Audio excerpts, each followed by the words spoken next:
दोस्तों, आज की कहानी है सासू माँ आप ठंड पड़ने पर ससुर जी के साथ क्यों सोती हो। दोस्तों, कहानी शुरू करने से पहले अगर आपने हमारे चैनल को सब्सक्राइब नहीं किया है तो सब्सक्राइब कर लीजिए ताकि आपके पास पहुंचे हर नया वीडियो। वृद्ध दीन दयाल जी अपनी पत्नी रोहिणी से कब से कहे जा रहे थे, रोहिणी जी बिस्तर लगा दीजिए, थक गया हूँ, मुझे नींद भी आ रही है, लगाती हूँ, आप जल्दी उगता जाते हैं, थोड़ा ठहरिए, अभी 7 भी नहीं बजे हैं, नुन्नू को मालिश कर आती हूँ। नन्हा कृष्ण नुन्नू दीनदयाल जी के छोटे बेटे सुनील का दूध मुहा शिशु था। अभी 2 महीने पहले सुनील की पत्नी निधि का सिजेरियन ऑपरेशन द्वारा ये बच्चा हुआ था। उसके देखभाल के लिए समधिनी जी खुद आई थी। उन्हें अपनी बेटी से बड़ा लगाव था। बड़ी बहू गुंजन के प्रसव के समय रोहिणी जी स्वस्थ थी, इसलिए गुंजन के दोनों बच्चों के समय उन्हें किसी की सहायता की वैसी जरूरत नहीं पड़ी थी। गुंजन का डिलीवरी भी नॉर्मल था। शिशु जन्म के कुछ दिन बाद ही सुमित उसे नौकरी पर ले गया था। अब तो गुंजन के दोनों बच्चे स्कूल में पढ़ने लगे थे। सुनील भी जॉब करता था, मगर प्रसव के समय उसने निधि को अपने माता पिता के पास छोड़ दिया था ताकि उसका देखभाल अच्छी तरह से हो सके।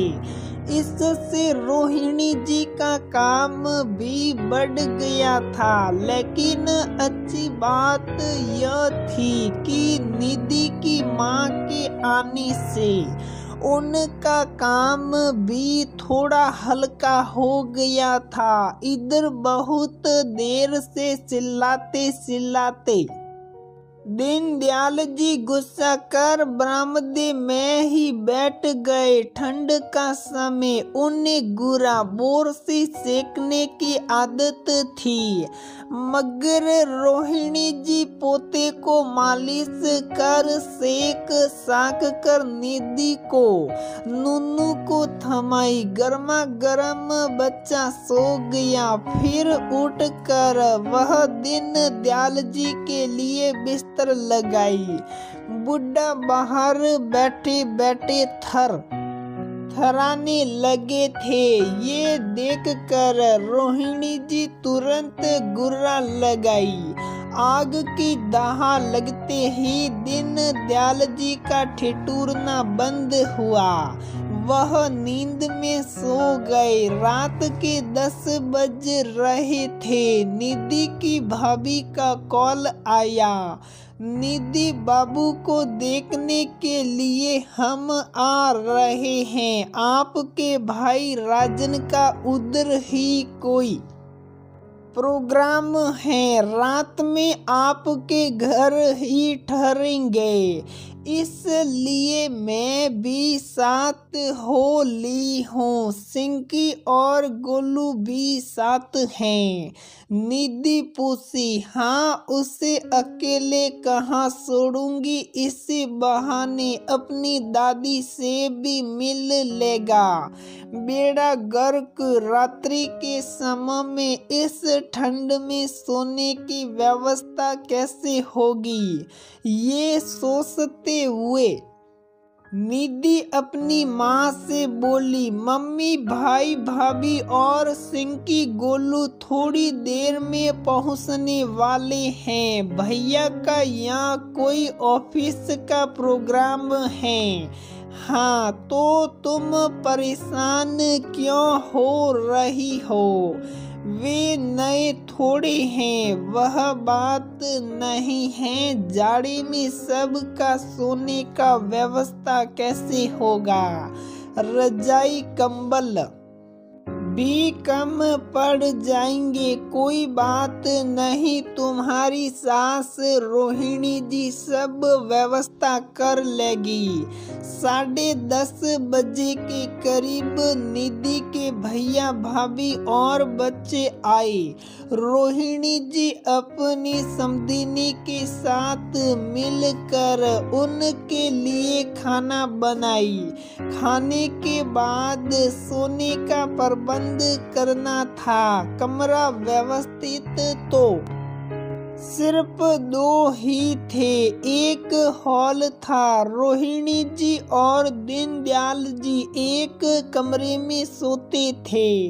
एक कमरे में अभी निधि नए शिशु के साथ थी। सुखी अभी सुनील नहीं था, तो समधीन जी निधि के साथ ही सो जाती थी। बाकी आंगन के किनारे 2 खपरेल का घर था। गेस्ट बढ़ने पर इस घर में सोने की व्यवस्था की जाती थी। अब इस समय उस घर को व्यवस्थित करना मुश्किल था। तय हुआ कि निधि के भैया और बच्चे हॉल में सोएंगे। भाभी और निधि की माँ निधि के साथ सोएगी। बिस्तर व्यवस्थित कर रोहिणी जी अपने कमरे में सोने चली गई। नए शिशु वाले बिस्तर पर 3 औरतों के लिए सोना मुश्किल था। निधि के लिए आराम की जरूरत थी। निधि की माँ रजाई के एक छोर से शरीर को ढक अपनी बहू से गप करने लगी। इधर उधर की बातों के बाद सोने में होने वाली दिक्कत पर बातें होने लगी। निधि की भाभी बोली, निधि की सासू माँ को चाहिए था कि ससुर जी के साथ इन्हें सुला देती। सवा माजी और बच्चों के साथ हॉल में सो रहती। इससे सब आराम से सोते। अपनी भाभी के परामर्श पर निधि बोली, मेरी सासू माँ कभी अकेले नहीं सोती हैं, वह ससुर जी के साथ ही सोती हैं। ससुर जी को रात में पानी और मुंह अंधेर साए की जरूरत होती है, इसीलिए सासू माँ उन्हीं के साथ सोती हैं। 6 लाख गेस्ट आए, उनके कमरे में कोई नहीं रह सकता। ये सुन निधि की भाभी आश्चर्यचकित होते हुए बोली, क्या आपकी सासू माँ बुढ़ापे में भी ससुर जी के साथ ही सोती हैं? ये तो बहुत शर्म की बात है। वेरी सेम, बुढ़ापा में भी क्या पति के साथ सोया जाता है? इतना कहकर वह जोर से हंस पड़ी। अपनी बहू की वात्सल्यता निधि की माँ को बहुत बुरा लगा। वह बोली, देखो बहू, भाग्य वाली को ही पति का सानिध्य का सौभाग्य बुढ़ापा में मिलता है। जवानी में किसी पति या पत्नी को शारीरिक अक्षमता का सामना करना नहीं पड़ता, जबकि बुढ़ापे में पग पग पर सहारे की सहायता की जरूरत होती है। निधि के ससुर 80 वर्ष के हो गए। इसकी सासू माँ भी 70 से ऊपर की हैं। अब ऐसे में उनसे ज्यादा उनके पति को कौन समझ सकेगा। अपनी स्वास्थ्य की परवाह किए बगैर रोहिणी जी समधी साहब की खिदमत में लगी रहती हैं। बेटा बहू तो उनके लिए 24 घंटे खड़ा नहीं रह सकता है। निधि आज है, कल ये भी चली जाएगी। ऐसे में दोनों वृद्ध को ही अपना दुख सुख बांटते हुए उम्र बितानी है। फिर पति के साथ सोना कभी शर्म की बात नहीं हो सकती। इस पर हंसना या आलोचना करना बचकाना हरकत है। आज के बाद कभी ऐसे टॉपिक पर हंसना मत। सासू माँ की बात सुन निधि की भाभी चुप हो गई।